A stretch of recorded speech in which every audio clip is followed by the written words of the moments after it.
नक्की आम्ही पूर्णपणे कर्जमाफी शेतकऱ्यांची करू। आज 4 महिन्याचा कार्यकाल लोटला, सगळे निवडून आले, मंत्री झाले, मंत्रिमंडळ स्थापन झालं, पण अजूनपर्यंत महाराष्ट्राच्या शेतकऱ्यांना कर्जमाफीच्या बाबतीत दिलेलं आश्वासन या ठिकाणी पूर्ण झालेलं नाही।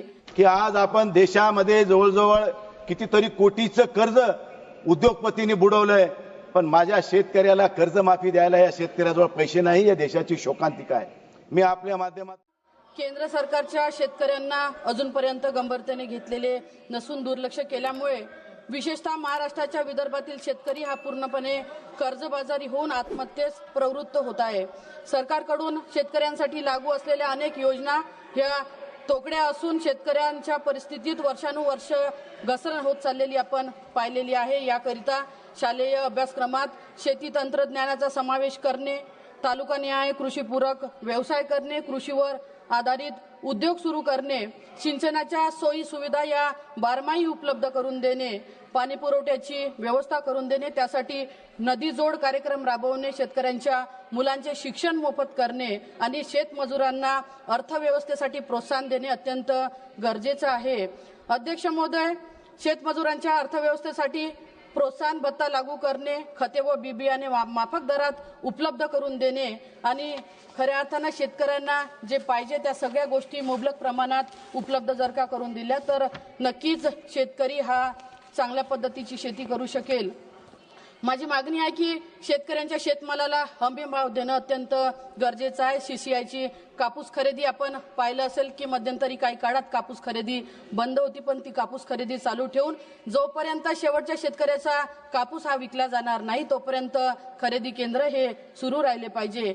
मला आवर्जून या ठिकाणी सांगायचं आहे की सगळ्यांनी आपापल्या विभागाचे बिल या ठिकाणी मांडले। महाराष्ट्रातही विधानसभेची निवडणूक भाजपाने लढवली आणि निवडणूक लढवत असताना त्यांनी आश्वासन दिलं होतं की विधानसभेत भाजपाचं सरकार जर का आलं तर नक्की आम्ही पूर्णपणे कर्जमाफी शेतकऱ्यांची करू। आज 4 महिन्याचा कार्यकाल लोटला, सगळे निवडून आले, मंत्री झाले, मंत्रिमंडळ स्थापन झालं, पण अजूनपर्यंत महाराष्ट्राच्या शेतकऱ्यांना कर्जमाफीच्या बाबतीत दिलेलं आश्वासन या ठिकाणी पूर्ण झालेलं नाही। प्रधानमंत्री पीक विम्याच्या बाबतीत जर का बोलायला गेलं तर पीक विम्याचा एकही रुपया अजून शेतकऱ्यांना मिळाला नाही आणि छाती ठोकपणे आपण सगळेजण सांगत आहे की या योजनेमुळे आपल्या सगळ्यांना लाभ मिळालेला आहे। त्या मागण्यावर बोलण्यासाठी उभा आहे।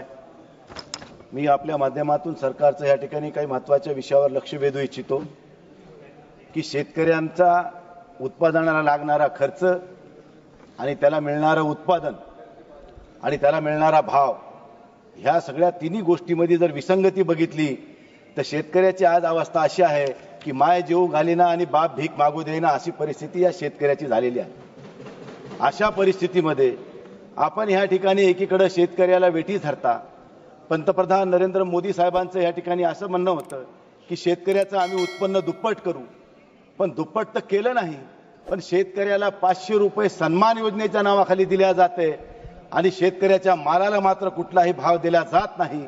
अशा परिस्थितीमध्ये अशी एक मराठीमध्ये म्हण आहे, भीक नको पण कुत्रा आवर, अशी म्हणण्याची वेळ सर्वसामान्य शेतकऱ्यावर आलेली मी या ठिकाणी आपल्याला या निमित्तानं सांगू इच्छितो। शेवटी हा विषय खूप महत्त्वाचा आहे। शेतकऱ्याच्या सिव्हिलच्या बाबतीत असेल, शेतकऱ्याचा सिव्हिल कोरा झाला नाही म्हणून त्याला बँक कर्ज देत नाही। शेतकऱ्याच्या शिक्षणाचा विषय असेल, शेतकऱ्याच्या मुलाला शिक्षण घ्यायचंय, त्याच्या शिक्षणासाठी कर्ज दिल्या जात नाही। पण ह्या देशामध्ये अनेक उद्योगपतींनी देशाचं कर्ज बुडवून ह्या सरकारला अडचणीत आणण्याचं काम केलं, त्याच्याकडे सरकार गांभीर्यानं घेत नाही। परंतु माझ्या शेतकऱ्याला कुठं अडचणीमध्ये मदत करायची त्यावेळेस मात्र हात झटकून सरकार मोकळं होतंय, ही एक वस्तुस्थिती सांगावीशी वाटते। मी आपल्या माध्यमातून पुन्हा एकदा मंत्री महोदयाच्या एका महत्त्वाच्या विषयाकडे लक्ष वेधू इच्छितो की ह्या ठिकाणी महाराष्ट्रामध्ये सप्टेंबर महिन्यामध्ये अतिवृष्टी झाली, ढगफुटी झाली आणि ह्या काळामध्ये सरकारनं त्या ठिकाणी शेतकऱ्याला बोनस अग्रिम विमा देण्याचं कबूल केलं, पण अग्रिम विमा आज 6 महिने झाले शेतकऱ्याला आणखीन 335 कोटी 90 लाख रुपयाचा अग्रिम विमा मिळाला नाही। ही या देशाची शोकांतिका आहे।